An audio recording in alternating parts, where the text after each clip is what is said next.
Nesta aula, galera, a gente vai trabalhar agora com as reformas urbanas, né? A modernização e urbanização do Brasil. Eu só queria começar a convidar vocês a refletir sobre as nossas ruas aqui em Bananeiras, né?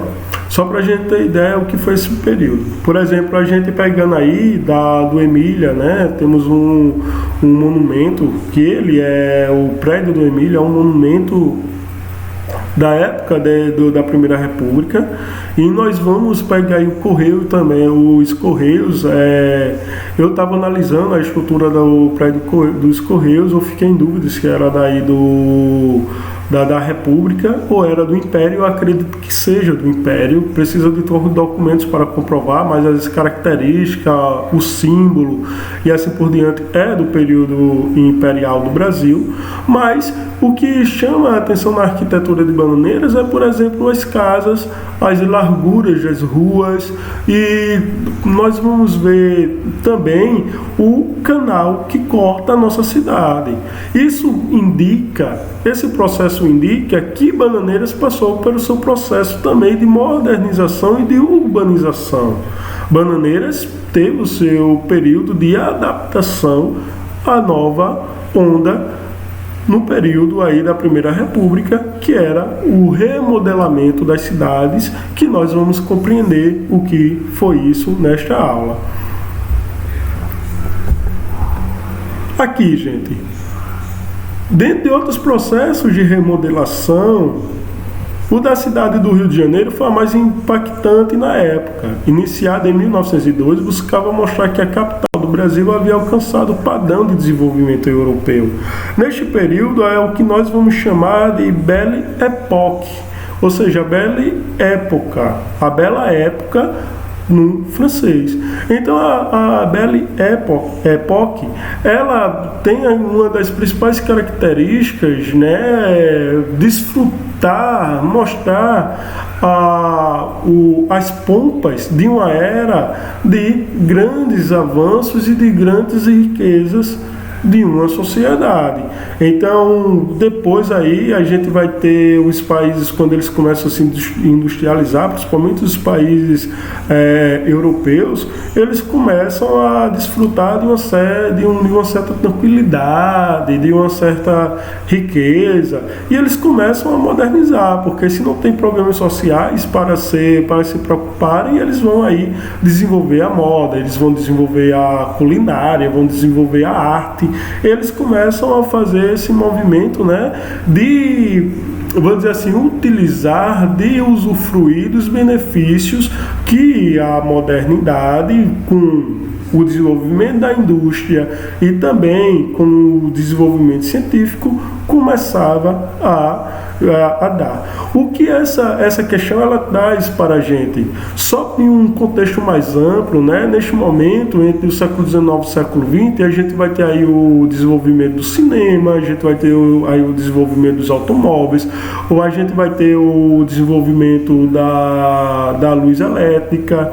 Então, o desenvolvimento dos motores. Quando a gente estiver trabalhando aí a segunda revolução industrial, que eu acredito que vocês trabalharam já no 8º ano, né?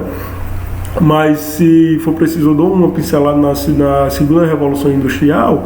A gente vai entender que esse momento ele vai trazer vários estudos, vários conhecimentos sobre o momento, e os países começam a tentar se adequar a essa nova era, a era da modernização. Tudo passa a ser moderno, né? Então tudo era moderno. No Brasil ainda não era moderno. Por exemplo, a partir das reformas do Haussmann na França, onde ele demoliu uma cidade, bem dizer, inteira, e começou a remodelar as casas, as ruas, deixar tudo bonito. As pessoas começavam a frequentar os cafés, né, para conversar, para tocar conhecimentos, começavam a frequentar os cinemas, porque começava o desenvolvimento do cinema aí, as pessoas começavam a frequentar o teatro, então começavam os estilistas a ganhar destaque, era a nova maneira, por exemplo, se um chapéu estava em moda na França, o mundo todo começava a copiar. Temos aí o desenvolvimento das revistas de moda e assim por diante. Mas só que quando chegamos no Brasil, a gente não vai ter essas características. E o Brasil, ele precisava agora dar sinais ao mundo de que ele era moderno. E qual vai ser a primeira cidade a iniciar esse processo? Vai ser o Rio de Janeiro. O livro de vocês didático, ele vai trazer que vai trazer uma discussão sobre São Paulo. Mas só que a gente começa pelo Rio de Janeiro porque ele vai ser a capital. E aqui a gente tem uma característica de que este governo do Rio de Janeiro ele é composto por dois governos paralelos. Porque por ele ser a capital do Brasil, ele vai ser o Distrito Federal, ele vai ser aonde o governo federal vai se concentrar. Então nós temos o presidente da República trabalhando dentro dessa cidade. E também nós vamos ter o administrador da cidade, que vai ser o prefeito. Então, durante 1902 a 1906, nós teremos duas pessoas extremamente empenhadas nessa remodelação da cidade. Né? Sabendo que o Brasil ele passa por esse processo de modernização, vem lento já desde a chegada da família real ao Brasil, quando o Brasil deixa de ser colônia para se tornar o vice-reino, e depois quando o Brasil ele deixa de ser vice-reino e se torna império. E agora nós temos uma mais profunda, que é quando o Brasil ele já começa realmente a definir os novos parâmetros do que seria um país aí, né, moderno. Então, nós temos aí o Rodrigo Alves, o presidente da República, e nós vamos ter o Pereira Passos, que vai ser o prefeito da cidade do Rio de Janeiro. Eles começam a se preocupar com a visão que o mundo tem do Brasil. E eu vou, ao longo dessa aula, discorrer sobre alguns trechos, né, que eu trouxe aqui para debater com vocês. Então, nós vamos ter aqui, né, o Rio de Janeiro como o foco dessa remodelação. Outras cidades do país começam a se desenvolver, principalmente cidades aqui como João Pessoa, Recife, Natal, vão passar por esse processo. Todas as cidades também, né, vão ter os seus momentos de maneira ou tímida ou mais forte, vão ter as suas remodelações. Elas vão passar por esse processo. Tem cidades que a gente vai sentir mais, tem outras que não, mas as grandes cidades, pelo menos, a gente é possível ver um aprofundamento maior dessas reformas. Então, no processo, centenas de cortiços, habitações populares e lojas foram demolidas para a construção de avenidas que passaram a contar com iluminação elétrica e novas linhas de bondes, né? Então, a gente vê aí que o país ele começa a se desenvolver nesse lance, já que as casas eram tudo em cima da outra. Você entrava no beco, não sabia onde iniciava a rua, onde terminava, né? Era tudo espalhado, era gente por todo lado. Esse cenário era cocô de animal nas ruas, as pessoas jogavam as fezes pela janela, né, os dejetos pela janela, as pessoas não tinham higiene. Então era um caos. No nosso contexto atual, né? Os nossos olhos eram um caos, mas para as pessoas as pessoas dessa época estavam acostumadas com esse estilo de vida. Então, tipo, ricos e pobres moravam na mesma rua, moravam na mesma avenida. Então, uma das primeiras medidas que o Pereira Passos e o Rodrigo Alves eles começam a tomar é demolir as casas dos centros das cidades e começar a criar aí as avenidas, os prédios, né? Os sobrados, que começa a caracterizar aí a chegada das elites, uma organização aí da elite que tinha dinheiro para financiar essas construções e tal, para morar nessas novas arquiteturas. Se a gente pega as larguras das ruas, elas vão ser mais largas, eles começam a tomar várias medidas para que a cidade comece a ficar limpa, né, o centro da cidade. Mas só que, por outro lado, as pessoas pobres, elas não vão ter condições de construir suas casas e elas vão ficar cada vez mais marginalizadas, ou seja, elas vão morar distante desses centros, elas vão começar a construir os subúrbios. Mas aonde é que está localizado esses subúrbios? Nos morros. Então eles começam a ocupar os morros, aí começam a construir as primeiras favelas. Essas favelas não vão receber o financiamento do Estado, né? Quando eu falo do Estado, estou falando do governo federal, nem da prefeitura, para construir essas casas e para construir moradia digna para essas pessoas começam a aproveitar vários materiais, várias coisas para construir suas casas de todo jeito, uma em cima da outra. Aí vão ter casas que vão ter 10, 20 pessoas morando no mesmo cômodo, famílias inteiras, né, morando debaixo de uma casa, de um quarto feito de zinco, feito de barro, né, vamos dizer assim, e começa a ter essa diferença entre as pessoas que estavam nos centros da cidade, principalmente ali do Rio de Janeiro, com essas pessoas que estavam nesses subúrbios. Para as pessoas do centro da cidade, começa a vir a luz elétrica, começa a vir a encanação, o esgoto e assim por diante. Se a gente pega a nossa cidade como Bananeiras, por exemplo, né, o objetivo da construção do canal era exatamente fazer com que as casas tivessem aí o seu escapatório dos dejetos. Então Bananeiras também ela passou por essa transformação, né? Então a gente começa a entender que o Rio de Janeiro ele tinha essa característica de construir um lugar mais adequado, mais confortável para a elite, sendo que as populações pobres elas não vão ter este mesmo incentivo que o governo do Rio de Janeiro ele vai oferecer a essa população. Então essas pessoas vão se sentir abandonadas, essas pessoas vão se sentir menosprezadas, elas vão andar na rua sujas e elas vão começar a ocupar os trabalhos, qualquer trabalho, e a gente vai ver mais à frente o tipo de condição, e elas não vão começar a fazer mesmo qualquer coisa para sobreviver. A marginalidade, a criminalidade ela começa a aumentar, porque as pessoas estão desesperadas para comerem, né? Já que elas não tinham condições e não eram pessoas adequadas para ocuparem até mesmo o momento os trabalhos que o momento estava exigindo. Então aqui a gente tem, né, no processo centenário de cortiços, habitações populares e lojas foram demolidas para a construção de avenidas que passaram a contar com iluminação elétrica e novas linhas de bondes. Foram proibidos antigos costumes populares com vendas de animais nas ruas e a prática de urinar no espaço público.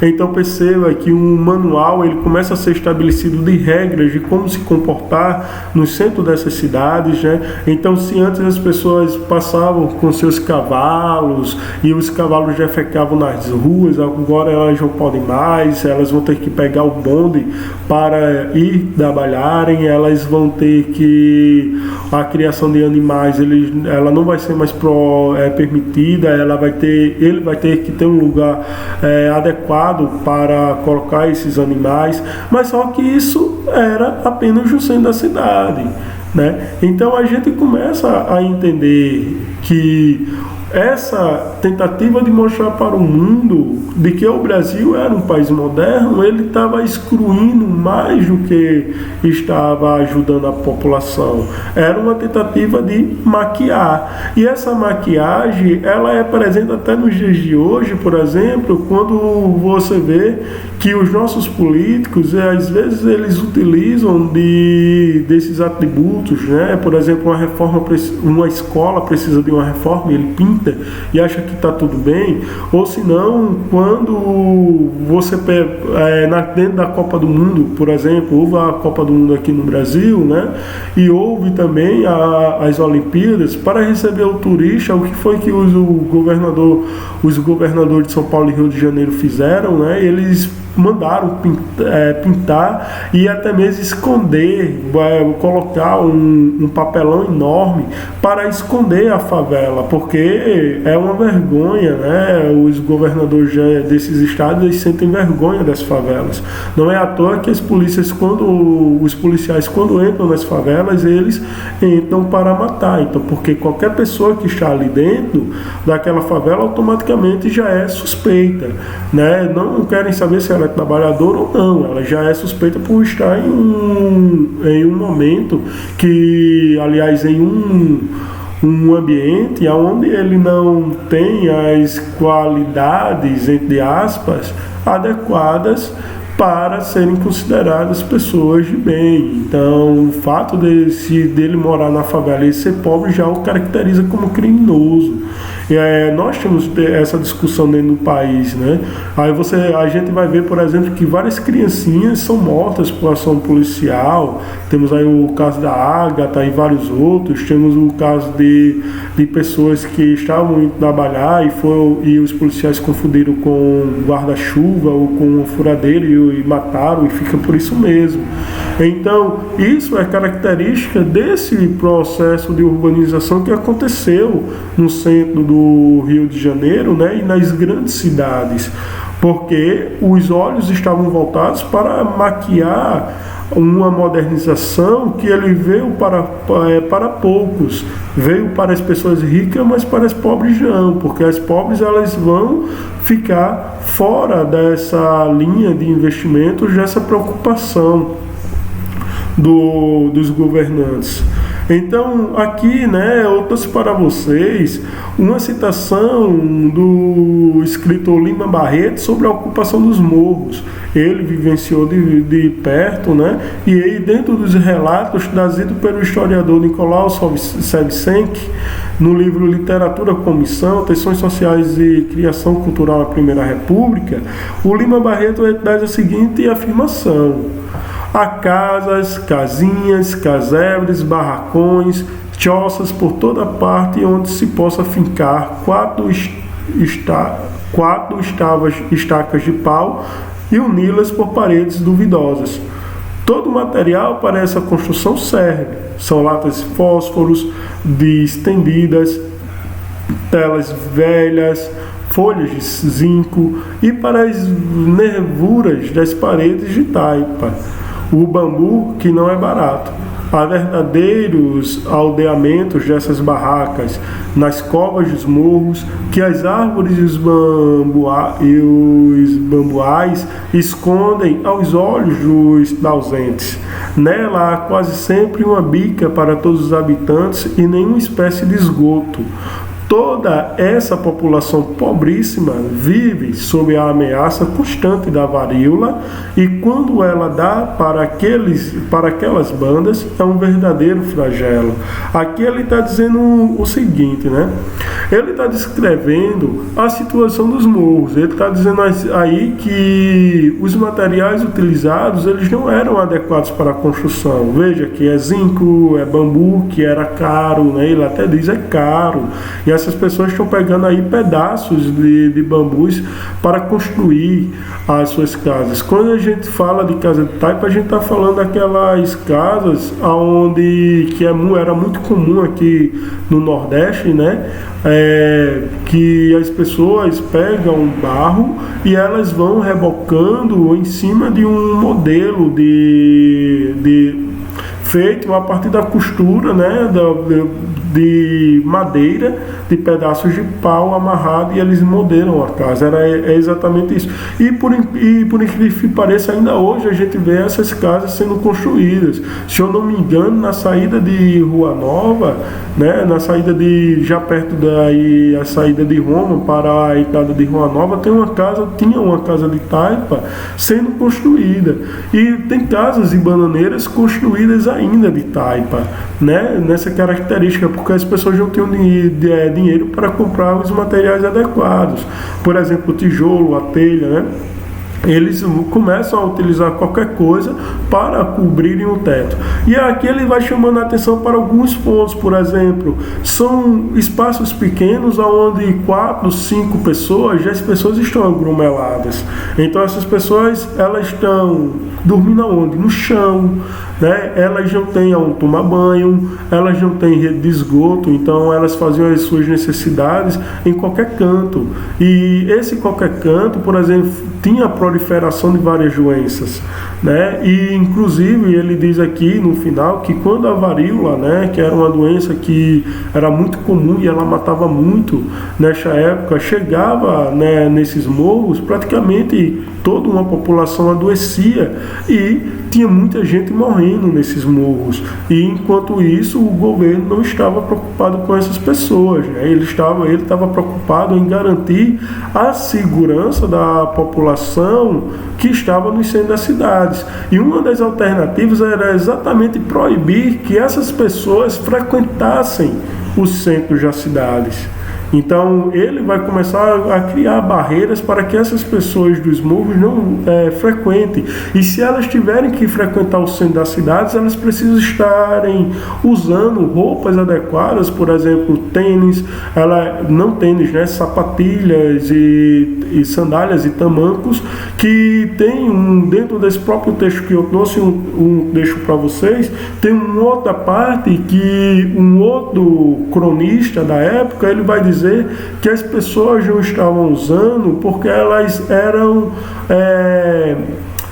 arrogantes, elas eram ignorantes e que elas não tinham, e que elas eram miseráveis, porque um par de tamancos, um par de sandálias, ela custava 5 contos de réis na época, e ele dizia, não calça porque não quer, e hoje nós somos obrigados a conviver com essas pessoas. Então as pessoas de morros começam a ser inferiorizadas, elas começam a ser vistas como pessoas indesejadas para estarem no meio social ali, né, para frequentarem os lances, vamos dizer assim, os centros urbanos. Dentro daqui da reforma, por outro lado, já nas praças do Rio de Janeiro eram construídas praças, eram construídos vamos dizer assim, como aquele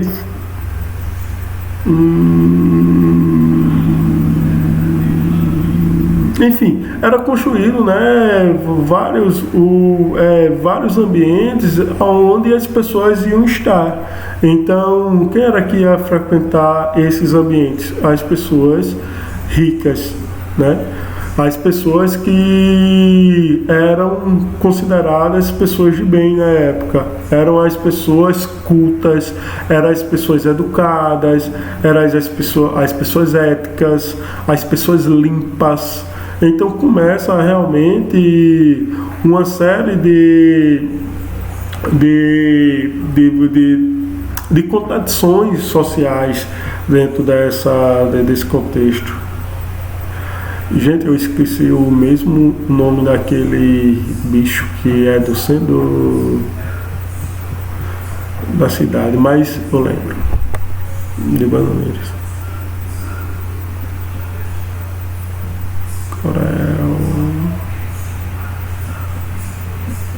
Coreto, gente. Desculpem.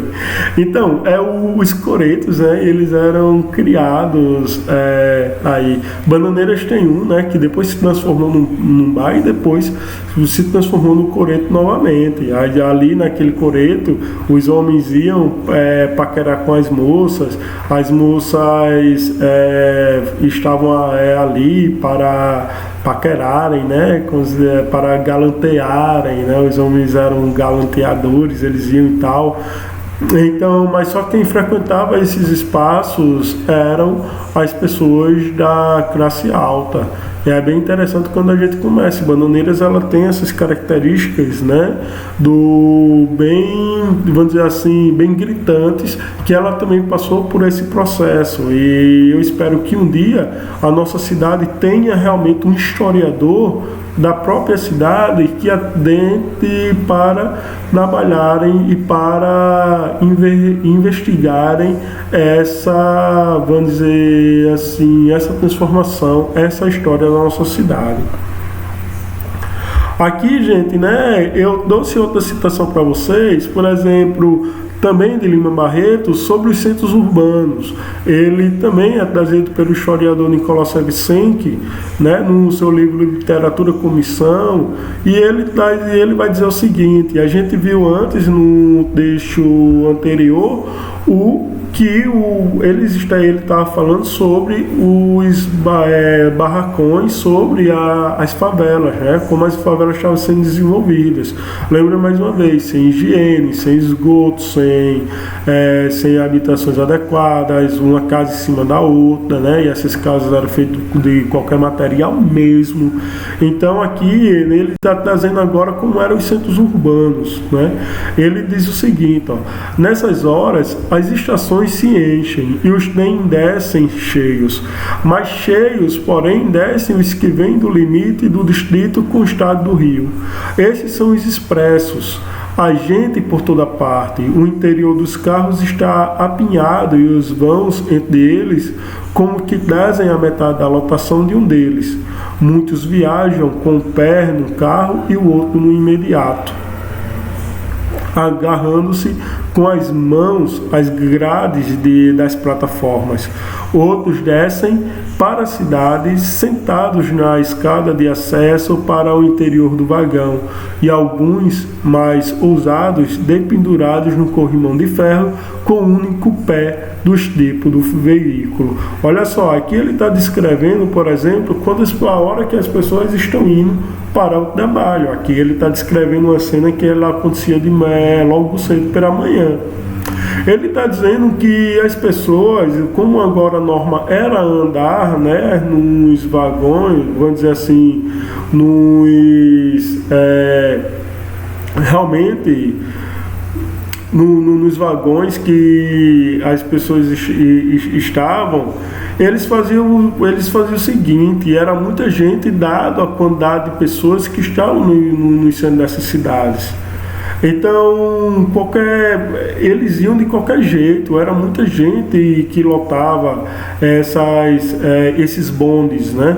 Era muita gente e eles iam de pendurados, aconteciam acidentes e era sempre super lotados. Hoje não tão diferente, a gente pode ver que os ônibus também das grandes cidades são super lotados, né?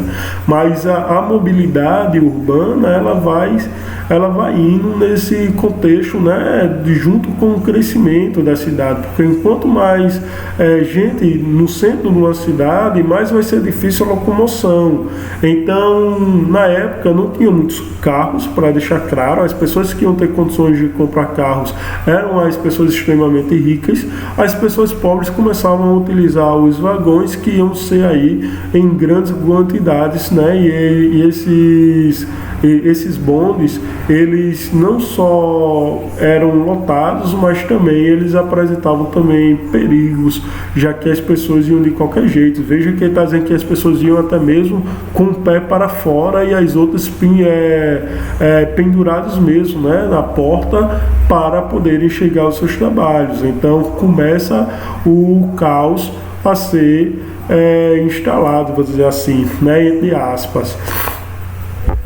Aqui eu trouxe uma outra citação para vocês, né, que agora é de um cronista chamado João do Rio, sobre os sobrados e casarões, que também no livro Literatura Comissão do historiador Nicolau Semissenko, né, eu escolhi o historiador para deixar claro, Nicolau Semissenko, porque ele é um dos primeiros estudiosos sobre esse tema aqui no Brasil, né? Esse livro está aí entre a década de 80 e 90 e ele está fazendo as primeiras análises sobre a remodelação dessas cidades e ele tem uma visão geral. Os livros que são publicados sobre a história nesse aspecto, voltado mais para uma construção, né, cultural da história, eles vão focar mais nas mulheres, vão focar mais na saúde, vão focar mais em outros aspectos, na literatura, por exemplo. Aqui ele faz uma visão geral. Então nós vamos ter aqui, gente, que ele está descrevendo como era, né, dentro desses casarões e dentro dos sobrados dos centros das cidades. Só para lembrar que a gente viu, né, como ele estava descrevendo as pessoas lá dos morros, mas olha só como os centros das cidades também estavam colocados dentro dos casarões, né? Ele diz o seguinte: havia com efeito mais um andar, mas quase não se podia chegar lá, estando a escada cheia de corpos, gente enfiada em tapos que se estarava nos degraus, gente que se agarrava nos alustres do corrimão. Eu tapava o nariz, a atmosfera sufocava, mas um pavimento e arrebentaríamos. Parecia que todas as respirações subiam, envenenando as escadas e o cheiro, o fedor fulminante. Apregnaram-se nas nossas próprias mãos, desprendia-se das paredes, do assoalho corcomido, do teto, dos corpos sem limpeza. Em cima, então, era a vertigem.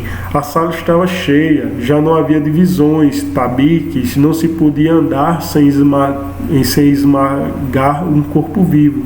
Grande parte desses pobres fora atirada ali, no esconderijo daquele covil, pela falta de fortuna.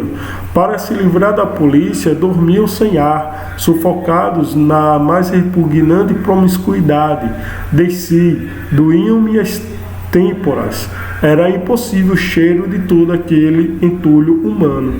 Aqui, gente, ele tá dizendo o seguinte, né?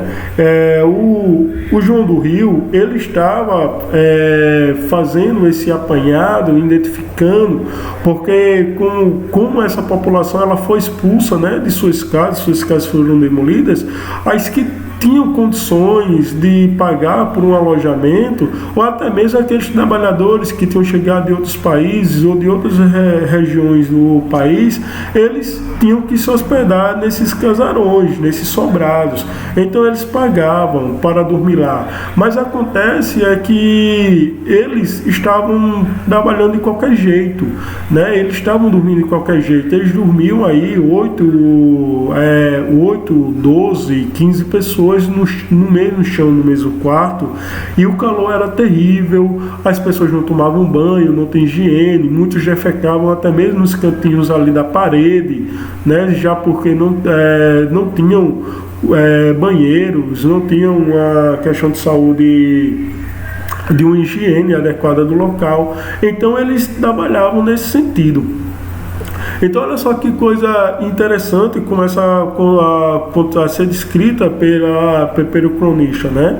Que também uma população pobre, que é aquela que tinha um pouquinho mais de condição de pagar, que estavam aí trabalhando, por exemplo, eram imigrantes, estavam trabalhando em uma fábrica, estavam trabalhando aí em algum canto, né? Eles tinham condições de pagar por hospedaria, mesmo assim não era confortável, eles estavam dormindo no chão, estavam dormindo aí nas esteiras, que as esteiras é aqueles, vamos dizer assim, aquele material feito de palha, né? Que as pessoas utilizam muito, era utilizado muito, principalmente quando a gente, né, as pessoas não tinham cama, e as pessoas dormiam no chão, utilizavam aquele material. E ele vai descrever ao longo desse texto, todos aqui são uma parte em que as pessoas estavam nuas, tinha muitos que estavam nuas, elas também faziam sexo ali mesmo, na frente de todo mundo, ficavam incomodados, e fediam, e ele dizia que vai vomitar várias vezes por causa do cheiro, né? A higiene, e ele disse que passava, e tinha pessoas também dormindo nas escadas, para vocês terem uma ideia, né? As pessoas que não tinham onde ficar e acabavam pagando um valor ao dono aí desse sobrado e acabava dormindo ali, ele não tinha onde ficar para não dormir na rua, dormiam nas escadas, em qualquer canto mesmo. Então veja que é um problema do momento, né, criado pela remodelação da cidade, já que a cidade tinha que se adequar agora ao modelo de modernização que os países europeus, principalmente a França, estava colocando. Enquanto isso, as pessoas ricas estavam indo para os seus cafés, tomar o seu café, conversar, estavam indo nas praças, estavam tentando usar a roupa do momento. Por exemplo, se em Paris dissesse que a nova moda de Paris era usar roxo. Então você vai ver um monte de pessoas começando a usar roxo no meio da rua, porque agora era moderno. Se dissesse que era a moda em Paris era usar uma luva assim e a outra não, as pessoas vão começar a usar uma luva assim e outra não. Então havia essa tentativa de o Brasil forçar ao mundo que era moderno, mas só que a modernidade, novamente, ela chega para uns e outros não.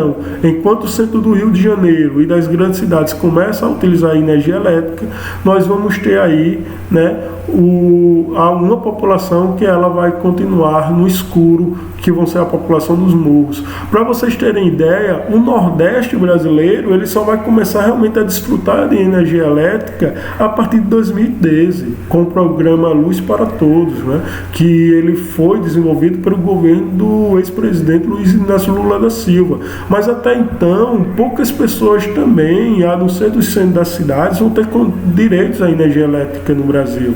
Então é um processo que vai demorar aí décadas para que direitos que hoje são fundamentais, como a energia elétrica, como água, e com ela chegue à população.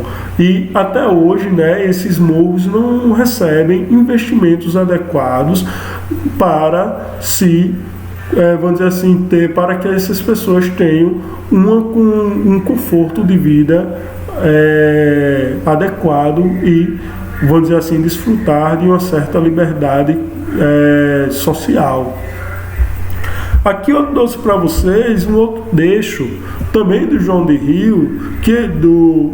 Rio, que ele também fala sobre as profissões da população, né? Eu trouxe aqui sobre as profissões da população pobre dos morros, né? Então, se essa população que imigrante e que ela era instruída, estava no centro das cidades, estavam trabalhando nas fábricas de formas péssimas, vamos dizer, realmente de formas a qual elas se sentiam agredidas, elas não tinham condições de saúde, de higiene, não tinham condições de segurança, elas trabalhavam demais e tal. Imagine para a população desse morro, que ela é formada aí por pessoas que vão ser consideradas pessoas de mal vida, né? Pessoas de má vida, pessoas que não tinham, vamos dizer assim, importância social. Eram as pessoas descartáveis, eram as pessoas que eram consideradas, vamos dizer assim, o sujo da população do Rio de Janeiro. Então ele vem dizendo aqui, né, as profissões. Ele dizia assim, que tinha a profissão dos tapeiros, divididos em duas linhagens nitidamente distintas, a dos que coletavam trapos limpos e a dos trapos sujos, né? Então essa profissão consistia na pessoa sair procurando nos lixos das cidades, nos casarões das cidades, principalmente das indústrias, aqueles trapos, né? Aqueles tecidos que não eram mais utilizados. Essas pessoas iam fazer as suas roupas e com esse material que sobrava, porque elas não tinham condições de comprar roupas, ou senão ela pegava esses trapos para revender à própria indústria para que ela utilizasse esses trapos, né? Então tinha essas duas profissões. As outras profissões, os papeleiros, né, aqueles que iam recolher os papéis, os jornais e tal, iam também revender esses jornais para ser reutilizados, né, já que a gente sabe que há técnicas que podem ser utilizadas para reutilizar o papel. Então esses papeleiros, eles vão eles vão ter essas características. Os cavaqueiros, né, que revolviam os montes de lixo em busca de objetos e materiais vendáveis, né? Então esses cavaqueiros, eles iam pegar aí objetos que as pessoas não usavam mais, e eles, por exemplo, um ferro, né, que era aqueles ferro de brasa, uma pessoa não queria mais jogar fora, ele pegava, aí já ia vender para uma outra pessoa este ferro. Então um sapato, né, que uma pessoa não usava mais, ele pegava esse sapato e ia vender, tipo, ele ia levar, o sapateiro ia comprar dele, o sapateiro ia e reconstruía esse sapato e vendia, né? Então esses indivíduos vão procurando esses meios para sobreviverem. Aí nós vamos ter aqui, né, os apanhadores de restos de chumbo, né? Então também o chumbo era um material utilizado nas fábricas, as pessoas iam pegar esse chumbo, ia coletar. Hoje não tão diferente, fazem, né, os catadores de latinhas, por exemplo, eles aproveitam as latinhas ali de alumínio, eles amassam, colocam no saco e revendem, né, e ganham aí os seus dinheiros catando latinhas e plásticos e papelão. A gente tem esses catadores na nossa cidade, né? Esses coletores desses objetos. Então nós vamos ter aqui, né, os caçadores de gatos. Gente, é interessante essa profissão, porque os caçadores de gatos, né, eles pegavam os bichinhos dos gatos, eles matavam, tiravam a pele do gato e iam vender aos restaurantes como se tivessem pegado os lebres, coelhos, né?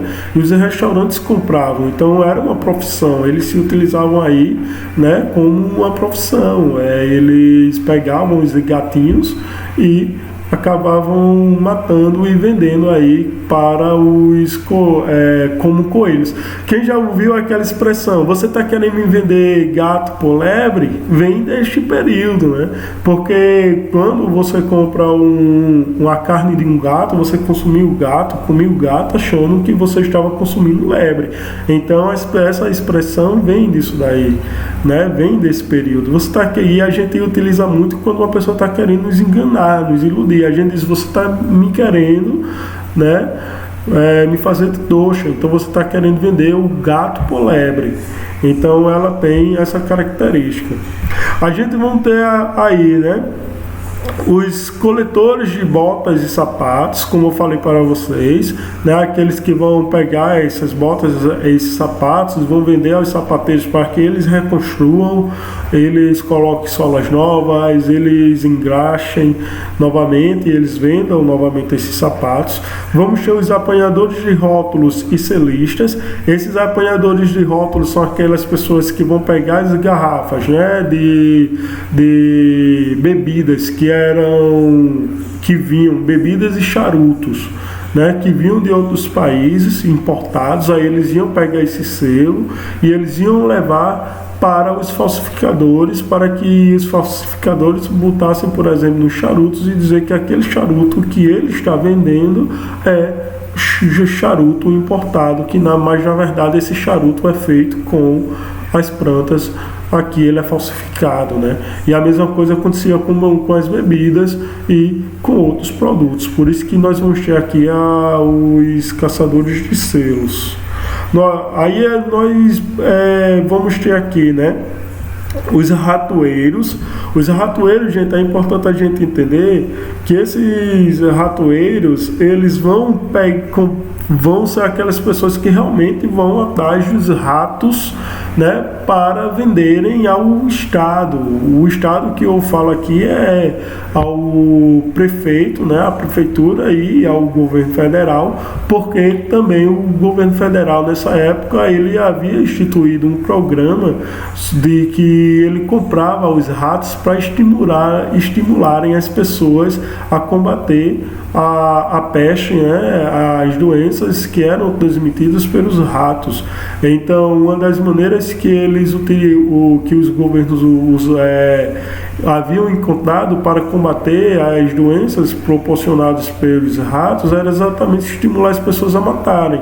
E como é que elas faziam isso? Se as pessoas levassem cada vez mais os ratos para esses governantes, mas eles iam receber dinheiro. Então tinha essa profissão. Tem um filme interessante que ele vai trabalhar muito bem com todas essas coisas que eu estou dizendo a vocês, que é um filme chamado, né, Inferno Tropical. E o Inferno Tropical ele dá esse momento que a gente está debatendo nessa aula, e seria interessante vocês assistirem depois. Aí nós vamos ter aqui também, gente, os tatuadores, né? E nós vamos ter as ledoras de mão, que são aquelas pessoas que já vão utilizar das estratégias aí, né? Vão dizer que tem contatos com espíritos, vão ter contatos aí vão adivinhar o futuro a partir da leitura da mão, e elas vão começar a cobrar dinheiro por isso. Então ela acaba se instituindo como uma profissão também. Aí nós vamos ter os vendedores ambulantes, né, que são aquelas pessoas que vão pegar aqueles produtos que elas coletaram e vão sair vendendo, principalmente nos rios, aliás, nos centros das cidades, né, e em porta em porta também é muito comum a gente ver isso nos dias de hoje, né, os vendedores ambulantes, as pessoas que vendem aí suas panelas, suas vasilhas, passando em porta. E nós vamos também ter aí a literatura de cordel, né, e os compositores de modinha. É uma profissão também que ela vai ser muito vista culturalmente aqui no Nordeste. São as pessoas que vão compor músicas e vão compor modas e vão vender estas músicas para os grandes, vamos dizer assim, músicos da época, as pessoas que realmente tinham um destaque maior. Principalmente no início aí a gente já começa o uso também do rádio, né? Então as pessoas vão comprar a música desses indivíduos, e também os cordéis que vão ser livrinhos. Eu tenho até um livro aqui, deixa eu mostrar para vocês o cordel, mas acho que vocês já viram.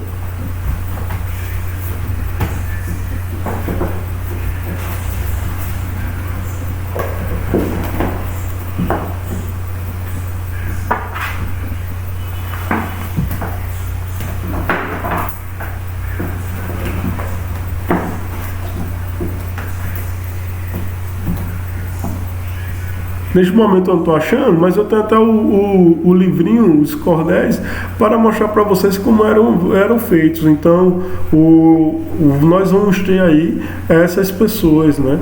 Aqui, gente, eu trouxe para vocês a revolta da vacina, né? Eu vou dar continuidade nesta aula, né?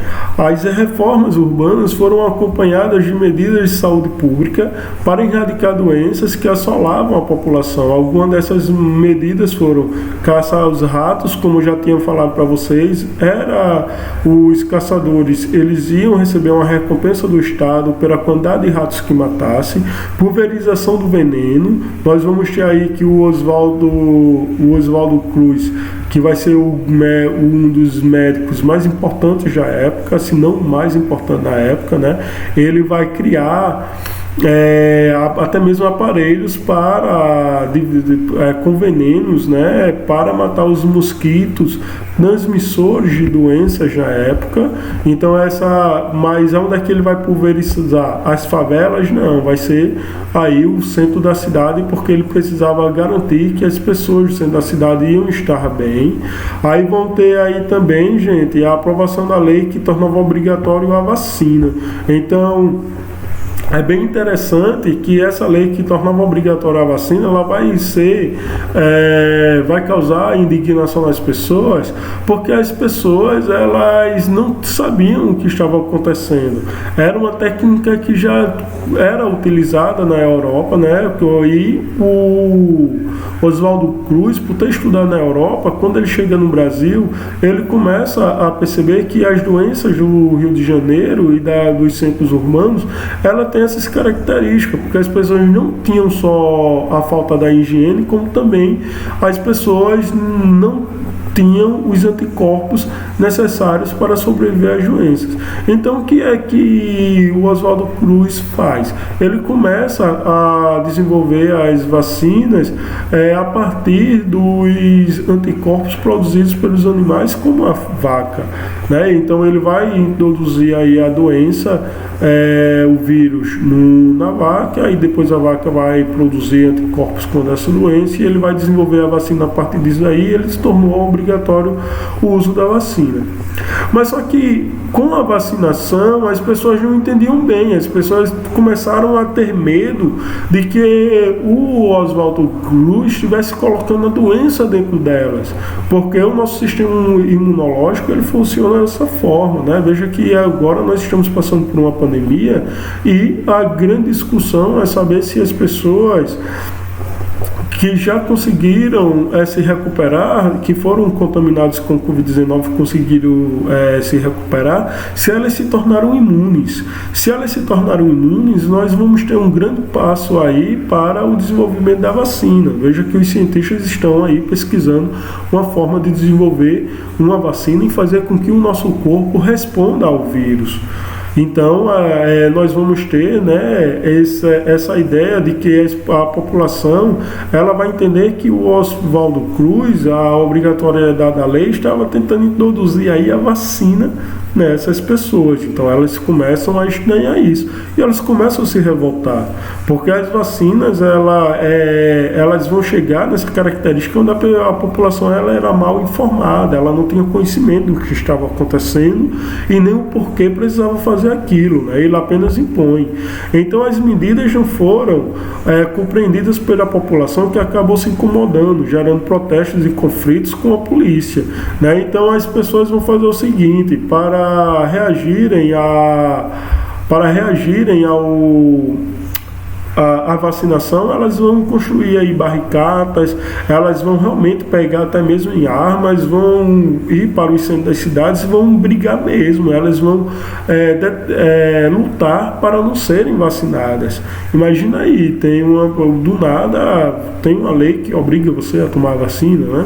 Hoje há uma conscientização maior, mas ainda hoje as pessoas se recusam a tomarem vacinas. Vejam que várias doenças que antes tinham sido vamos dizer assim, tiradas do cenário da preocupação da saúde pública no Brasil voltaram à tona porque as pessoas estão deixando de vacinar os seus filhos, como sarampo, como a rubéola, como a cachumba e outras doenças. Então, gente, a gente vai a varíola, né? Então, neste momento aqui, vai ser de extrema importância vamos dizer assim, a reação popular. As pessoas, elas vão entrar em conflitos. O Rodrigo Alves começa a mandar as tropas, até mesmo o exército vai lutar com as pessoas. Olha só, nesta revolta morreram 23 pessoas e 900 ficaram presas, que entre elas muitas foram deportadas para o Acre. Aqui o que chama a atenção é essa deportação para o Acre, porque lembrando para vocês, o Acre vai servir de um tipo de punição. Os indivíduos que não se comportavam, aí eles, como não tinha ali, né, vamos dizer assim, eles como eram considerados criminosos, essas pessoas que estavam se revoltando, elas vão ser punidas sendo enviadas para o Acre. E quando chegavam no Acre, elas eram forçadas a trabalhos forçados, e esses trabalhos forçados, né, muitas vezes vai acabar culminando na morte delas ou na doença, e elas vão construir as vidas lá e tal. Então tem essa característica, é como se o Acre fosse uma grande prisão também, o Acre, né? E nós vamos ter aqui, né, que a manifestação levaram o governo a suspender a obrigatoriedade da vacina. Então, as pessoas vão conseguir êxito a partir da mobilização, e o Oswaldo Cruz, ele retira, né, junto com os governadores Pereira Passos e Rodrigo Alves, a obrigatoriedade da vacina. Então essa foi a revolta da vacina, né? Aí, sobre a revolta da vacina, tem a consideração do próprio historiador Nicola Savicinski no seu livro, no livro A História da Vida Privada no Brasil, que ele diz o seguinte: olha o que ele fala sobre essa revolta. Do ponto de vista das autoridades, as pessoas se revoltaram porque na sua ignorância tinham medo e desconheciam o processo de imunização pelas vacinas. Como a polícia não dava conta de submeter os revoltosos, aos quais os grupos cada vez maiores da população, aterrorizados pelo sistema draconiano da DIPRA reforma, iam aderindo de forma crescente. Foi convocada a Guarda Nacional. Foram então acionados os bombeiros e a situação permanecia incontrolável. O presidente Rodrigo Alves assumiu o comando da repressão, pondo em ação tropas do Exército. Foram então convocados tropas da Marinha, igualmente sem resultado. Então perceba, era uma força tremenda que a população tinha contra a vacina. Então o próprio Rodrigo Alves, ele manda o Exército perde, ele vai mandar aí a Marinha perde, e é a única maneira que ele vai ter de fazer isso, de controlar essa população, é retirar, voltar atrás da obrigatoriedade da vacina. E também sobre essa triplo reforma que o Nicolas Savicenski fala no seu livro A História da Vida Privada no Brasil, ele está dizendo que o Brasil nessa época ele estava passando por 3 reformas. É importante que vocês não esqueçam. Era a transformação social, né, que é quando a população está aí se dividindo em vários grupos sociais, e esses grupos sociais, eles são as pessoas que estão nos morros, e são as pessoas que vão estar no centro das cidades. Então há 2 realidades paralelas se desenhando nesse momento na história do Brasil: os que vão ter direitos a determinados serviços e bens, e outros que vão ficar abandonados. Nós vamos ter a reforma econômica, né, onde também vão ser criados aí vamos dizer assim, vão ser criadas as divisões também de classe aqui no Brasil, onde a gente vai ter a industrialização, a gente vai ter o uso da obra dos imigrantes, a gente vai ter aí a disseminação maior das fábricas, e essas pessoas, esses trabalhadores vão se reconhecer como classe também, e essa classe social vai começar a reivindicar direitos, ao mesmo tempo que os burgueses, né, os industriais, os capitalistas, os donos dessas fábricas, dessas lojas, eles vão se alinhar ao governo para controlar esta população chamada classe trabalhadora, que estava na luta constante. E a terceira reforma vai ser a reforma cultural, que a gente vai entender um pouquinho mais quando a gente estiver trabalhando aí a Semana da Arte Moderna, porque ela tinha uma ideia de transformar a cultura artística do país. Os idealizadores da Semana da Arte Moderna tinham em mente que era necessário com que o país criasse uma própria identidade cultural, uma própria identidade artística. Então vai ser músicas destinadas para isso, vão ser telas contando a realidade do povo, vão ser livros escritos, e eles vão criar aí metodologias e vão dizer o que é esse movimento, ou de como as pessoas têm que fazer para criar essa identidade num para o país. Então essa foi a nossa segunda aula. Eu volto com a continuidade nas aulas seguintes.